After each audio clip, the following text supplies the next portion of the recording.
இப்போ இந்த இடத்துல இப்போ இது முஸ்லீம்களும் யோசிக்கணும். அல்லாஹ் இல்லாமல் வேற ஒருத்தர்கிட்ட பிரார்த்தனை செய்வது தடுக்கப்பட்டுருச்சு. குரானில் 1க்கும் மேற்பட்ட இடங்களில், ஏராளமான இடங்களில் தடுக்கப்பட்டுருச்சு. அப்போ பிரார்த்தனை பற்றிய ஒரு தெளிவு நமக்கு இருக்கணும். ஏன்னா இதே மாதிரியான ஃபோர்ஜரி நமக்கும் சொல்லப்படுது. தர்காவில் போய் என்ன பண்ணுறாங்க, அங்கே இருக்கக்கூடிய ஒரு நல்லடியார்கிட்ட போய் அவங்ககிட்ட உதவி தான் தேடுறாங்க. உதவி தேடலை, அங்கே போய் நாங்கள் கபர் ஜியாரத் பண்ணுறோம் அப்படின்னா, கபர் ஜியாரத் பண்ணுறவனுக்கு எதுக்கு வெளியே வெள்ளியில் கை, வெள்ளியில் கால், வெள்ளியில் வயிறு, வெள்ளியில் இந்த ஊஞ்சல், கல்யாணம் ஆகாதவங்களுக்கு வளையல் போய் கட்டுறது, இதெல்லாம் ஏன் பண்ணுறீங்க? இதெல்லாம் எந்த வகை கபர் ஜியாரத் இது? இப்போ நம்ம மேலேயும் ஒரு விமர்சனம் வைப்பாங்க. என்னென்ன இவங்க அந்த ஷிர்கெல்லாம் பேசவே மாட்டாங்க.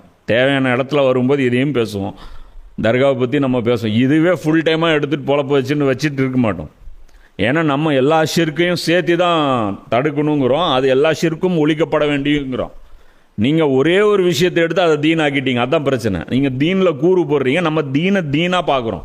இப்போ குரானை ஃபுல்லாக பேசுனா தீன் வந்துடும்.